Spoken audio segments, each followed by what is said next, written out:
ओम नमो भगवते वासुदेवाय नमः। प्रिय भक्तजनों, आज हम मोहिनी एकादशी व्रत की कथा का श्रवण करेंगे। भगवान विष्णु और माता लक्ष्मी जी आपकी सभी मनोकामनाओं को पूर्ण करें और उनका आशीर्वाद आप सभी पर बना रहे।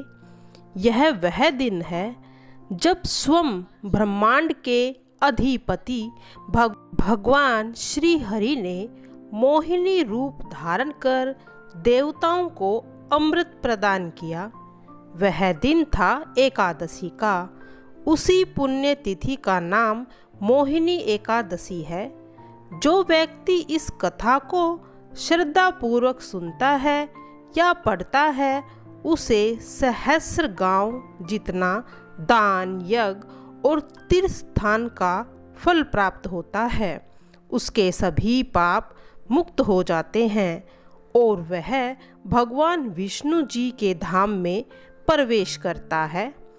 जिसकी माया से यह सृष्टि बंधी हुई है, वे स्वयं क्यों बने माया रूप? उन्होंने कौन सी लीला की थी जिसके माध्यम से भगवान विष्णु ने अधर्म को भ्रमित किया और धर्म को विजयी बनाया? मोहिनी एकादशी केवल व्रत नहीं है, यह आत्मा के मोह से मुक्ति का द्वार है। प्राचीन समय की बात है। बैसाख मास में जब शीतल वायु मंद मंद बह रही थी, पुष्पों की सुगंध वातावरण को पवित्र कर रही थी, तब धर्मराज युधिष्ठिर ने भगवान श्री कृष्ण जी से अत्यंत विनम्रता से पूछा, हे वासुदेव, आप तो त्रिकालदर्शी हैं, समस्त जीवों के हितैषी हैं।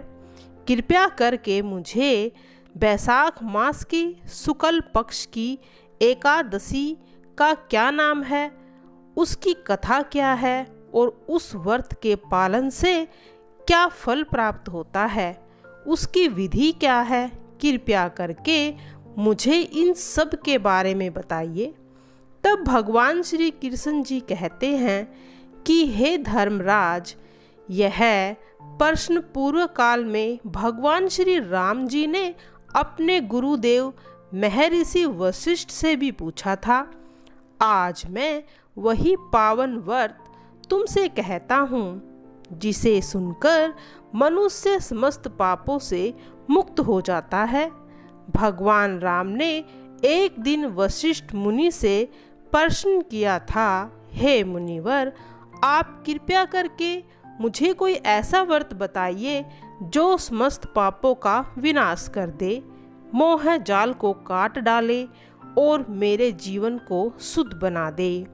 वशिष्ठ मुनि बोले, हे राम, बैसाख माह के शुक्ल पक्ष की जो एकादशी होती है, वह मोहिनी एकादशी के नाम से जानी जाती है। यह व्रत इतना प्रभावशाली होता है कि यदि कोई मनुष्य इसे श्रद्धा, भक्ति और नियम से करता है, तो वह जीवन के सभी पापों से मुक्त हो जाता है। श्री हरि विष्णु के लोक को प्रवेश पाता है। अब मुनि वशिष्ठ उस कथा को कहते हैं जो प्राचीन काल में घटित हुई थी। एक समय की बात है, सरस्वती नदी के पवित्र तट पर भद्रावती नाम का एक नगर था। वह एक अत्यंत धर्मात्मा राजा राज्य करता था, जिसका नाम था धृतिमान। वह चंद्र वंश में उत्पन्न हुआ था और अपनी न्यायप्रियता व धर्म पालन के लिए बहुत प्रसिद्ध था। उसी नगर में एक धनवान वैश्य रहता था, जिसका नाम था धर्मपाल। उसका हृदय अत्यंत पुण्यशील और करुणा से परिपूर्ण था। उसने अनेक धर्मशालाएं, कुएं, बावड़ियां, मंदिर, गौशाले और बनवाई थी। वह भूखे को अन्न, प्यासे को जल और दुखी को सांत्वना देता था। उसका जीवन भगवान विष्णु की भक्ति में समर्पित था। धर्मपाल के 5 पुत्र थे, सुमना, मेधावी, सुकृति, धृतिमान और धृष्टबुद्धि। 5वां पुत्र धृष्टबुद्धि अपने नाम के अनुरूप ही था, अत्यंत दुराचारी, पवित्र और अधर्मी, जुआ, शराब, स्त्रियों के पीछे गमन करने वाला, चौर्य कर्म, दुर्व्यसन, कोई भी ऐसा पाप नहीं था जो उसने ना किया हो। उसके व्यवहार से धर्मपाल का हृदय टूट गया। उसने अनेक बार समझाया, समझने के बाद दंडित भी किया, लेकिन उस पर कोई असर नहीं होता था। तो उसने विवश होकर धृष्टबुद्धि को घर से निकाल दिया। नगर वासियों ने भी उससे किनारा कर लिया। उसका जीवन अब अंधकारमय हो गया था। ना अन्न, ना वस्त्र, ना छत। वह दर दर भटकता, कूड़ा कचरा खाता, गलियों में सोता और पश्चाताप की आग में जलता। एक दिन भाग्यवश वह महर्षि कौंडिन्य के आश्रम में पहुंच जाता है। वह समय बैसाख मास का था और कौंडिन्य मुनि गंगा स्नान कर आश्रम लौट रहे थे। उनके शरीर से दिव्यता झलक रही थी। धृष्टबुद्धि ने उनके चरणों में गिरकर करुण स्वर में कहा, हे तपोधन, कृपया कीजिए, मेरा जीवन पाप से भर गया है। मुझे ऐसा उपाय बताइए जिससे मेरा उद्धार हो जाए। कौंडिन्य मुनि ने करुणा से कहा, हे पुत्र, तुमने जो पाप किए हैं उनके लिए पश्चाताप तो तुम्हें है, प्रथम उपाय है। और दूसरा उपाय है कि तुम मोहिनी एकादशी का व्रत रखो। उस दिन प्रभु का स्मरण करो, रात्रि में जागरण करो और अगले दिन ब्राह्मणों को दान दो। यह व्रत मेरु पर्वत जैसा पापों को नष्ट कर देता है। धृष्टबुद्धि ने मुनि के वचनों को आत्मसात किया और पूरे विधि पूर्वक मोहिनी एकादशी का व्रत किया। उसने दिन भर अन्न जल त्याग कर व्रत किया, रात्रि में भजन कीर्तन में भाग लिया और अगले दिन स्नान कर ब्राह्मणों को दान दक्षिणा देकर भोजन कराया और स्वयं भोजन किया। इस पुण्य व्रत के प्रभाव से उसके सभी पाप धुल गए। वह निष्पाप हो गया और अंत में दिव्य देह प्राप्त कर गरुड़ पर आरूढ़ होकर श्री विष्णु जी के धाम को चला गया। हे राम, यह मोहिनी एकादशी का व्रत ऐसा है जो न केवल जीवन की दिशा बदल देता है अपितु परलोक तक सुधर जाता है। फिर श्री कृष्ण जी युधिष्ठिर से कहते हैं, हे धर्मराज, जो मनुष्य इस व्रत को श्रद्धा से करता है उसे सहस्र गोदान, स्वर्ण दान और अन्नदान का फल प्राप्त होता है। जो भक्त केवल इस कथा को सुनते हैं वे भी पुण्य के भागी हो जाते हैं। हे धर्मनिष्ठ, मोहिनी एकादशी केवल एक व्रत नहीं है, यह मोह और माया के बंधनों को काटने वाला है। जब उन्होंने स्वयं मोहिनी का रूप धारण किया था विष्णु जी ने, तो देवताओं और दैत्य ने समुद्र मंथन किया था, तो अंत में अमृत निकला। उस अमृत के लिए दोनों पक्षों में संघर्ष हो गया। तब भगवान विष्णु ने मोहिनी का रूप धरकर असुरों को मोह में डालकर देवताओं को अमृत का पान कराया था। उसी दिन से इस एकादशी का नाम मोहिनी एकादशी पड़ा। यह श्री हरि विष्णु के उस मोह विनाशक स्वरूप का स्मरण कराती है जिसमें वे स्वयं माया को पराजित करते हैं। जो मोहिनी एकादशी व्रत कथा है वह मोक्ष से मुक्त होता है। जो इस कथा को पढ़ता है उसकी समस्त मनोकामनाएं पूर्ण हो जाती हैं।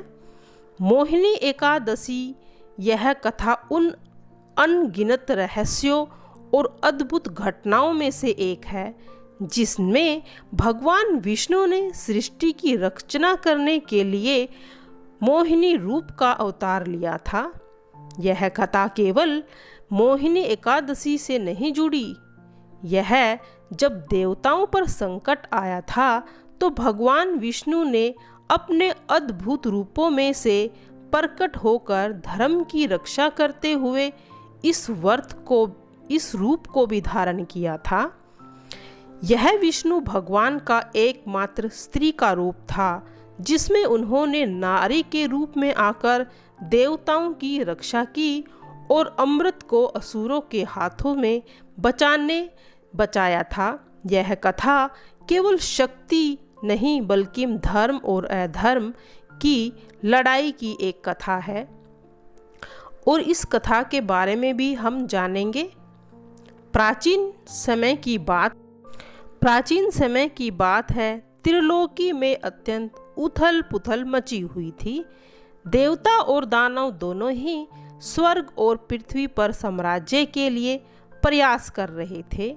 वेदों का ज्ञान लुप्त प्राय होता जा रहा था और तपस्वियों की साधना में विघ्न होने लगा था। उस समय में असुर विशेषकर महाबली राक्षसों ने अत्यधिक शक्ति अर्जित कर ली थी और देवताओं को पराजित कर स्वर्ग से निष्कासित कर दिया था। इंद्र, वरुण, अग्नि, यम सभी देवता त्रस्त हो उठे। उन्होंने ब्रह्मा जी से सलाह ली और फिर सब मिलकर क्षीर सागर में शयन कर रहे भगवान विष्णु की शरण में चले गए।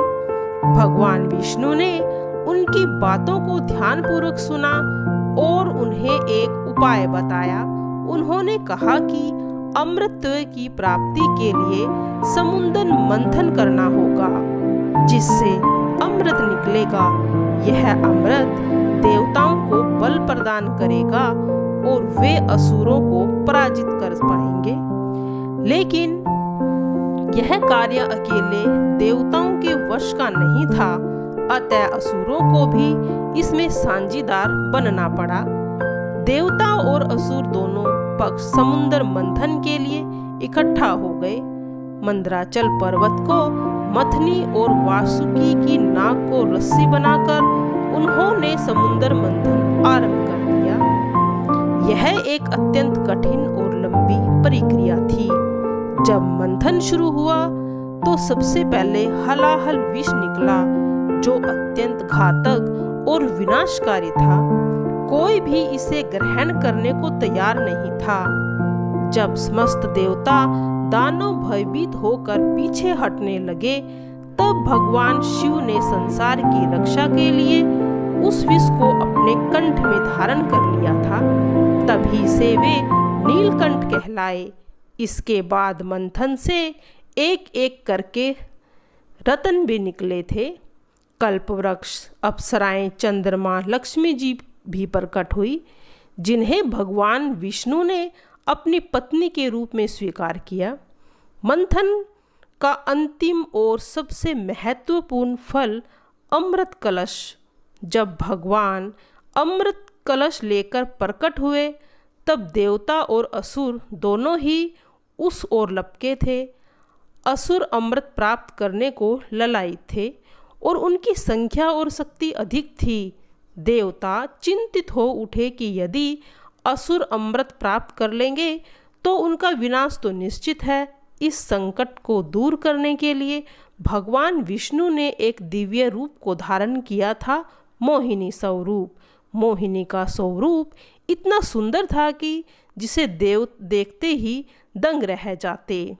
देवता और असुरों दोनों ही उसकी ओर आकर्षित हो उठे, पर मोहिनी ने अपनी मधुर मुस्कान और सौम्य सुंदरता से सबको शांति से बैठा दिया और कहा, मैं अमृत वितरण करूंगी, लेकिन मेरी एक शर्त है, मैं जैसा जिसको दूँ वो वैसा ही स्वीकार कर ले।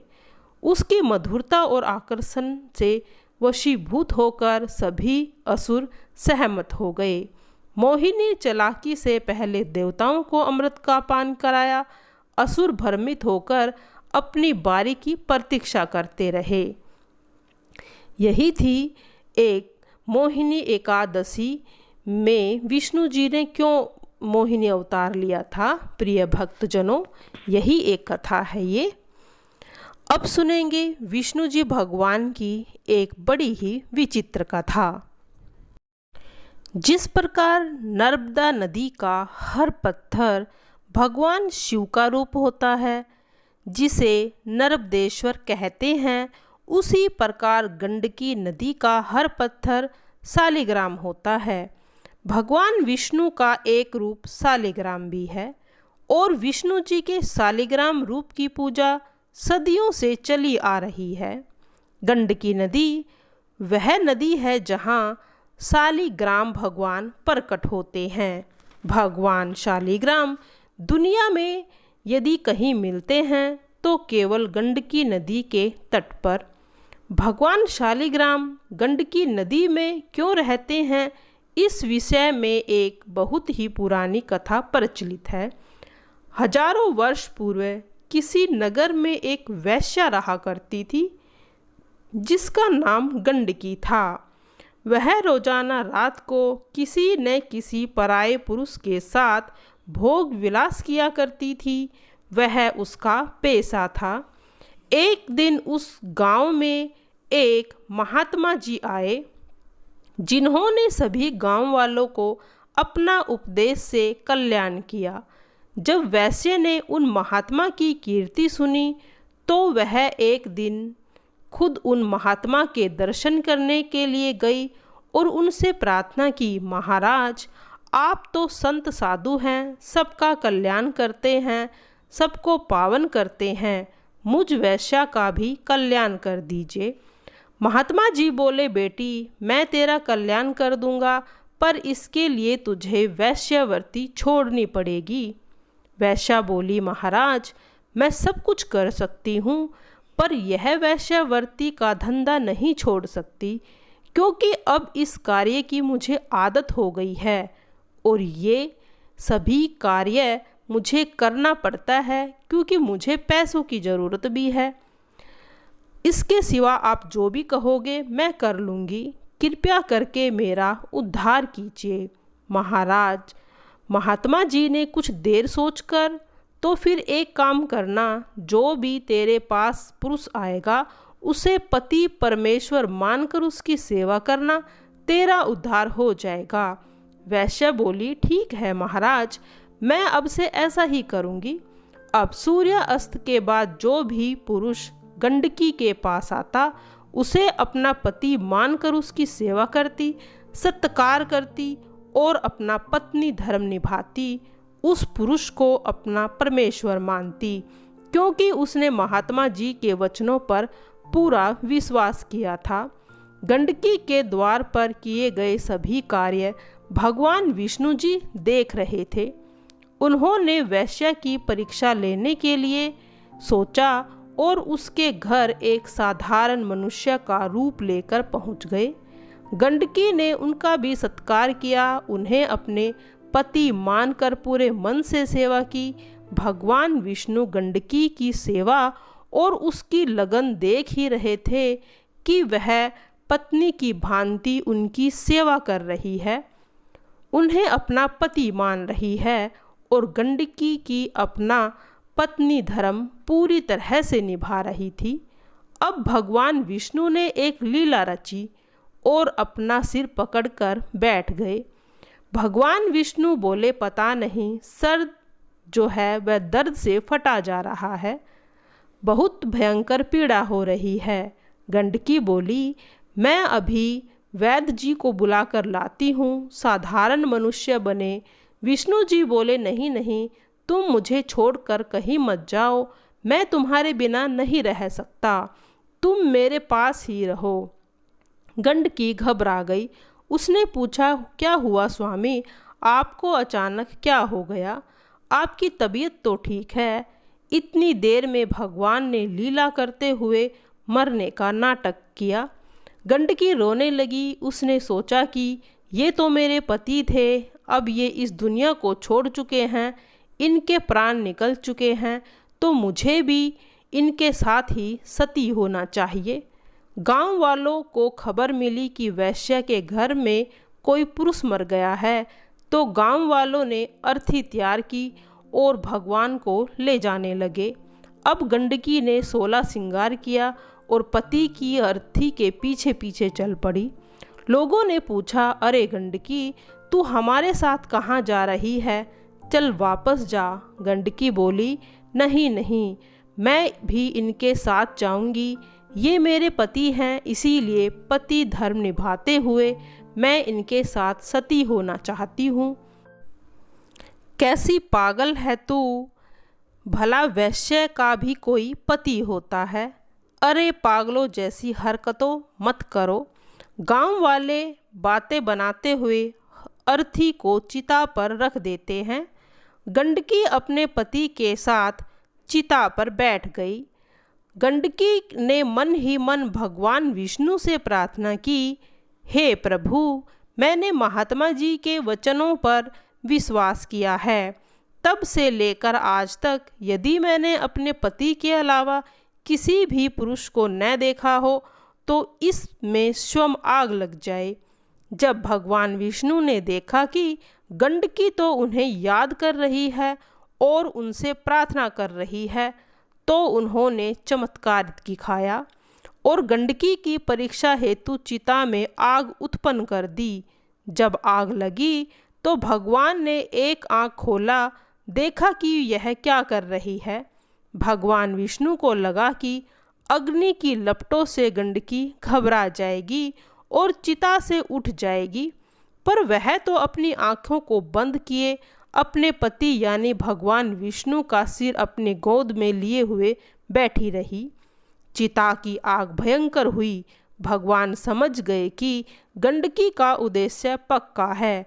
उसने यदि किसी एक पुरुष को पति मान लिया है तो वह उसके प्रति पत्नी धर्म को पूरी सच्ची निष्ठा से निभाती है और आज भी वह यही कर रही है। वह अपने पति के साथ अपने जीवन का त्याग कर रही है। तब भगवान विष्णु प्रकट हुए, अग्नि शांत हो गई।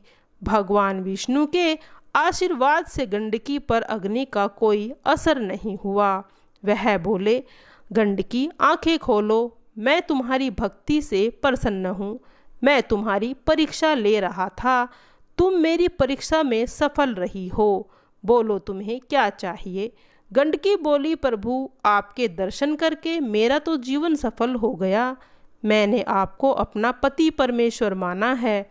मेरी आपसे यही विनती है कि जिस तरह से चिता पर मैंने आपके सिर को अपनी गोद में लेकर रखा हुआ था, उससे मुझे सुख की अनुभूति हुई। अतः मैं चाहती हूँ कि आप सदा ही मेरी गोद में रहें और मेरा उद्धार करें। भगवान विष्णु बोले, गंडकी तुम जैसा चाहती हो वैसा ही होगा। अब तुम गंडकी नदी में परिवर्तित हो जाओ तथा तुम्हारे जल में मैं शालिग्राम पत्थर के रूप में निवास करूँगा। भगवान विष्णु के आशीर्वाद से गंडकी का शरीर पानी बन गया और नदी की भांति बहने लगा। वह नदी गंडकी नदी बन गई। भगवान विष्णु ने गंडकी को आशीर्वाद दिया कि वह सदा के लिए अपने शालिग्राम के रूप में उसकी गोद में रहेंगे। भगवान विष्णु ने आशीर्वाद से गंडकी का उद्धार हो गया।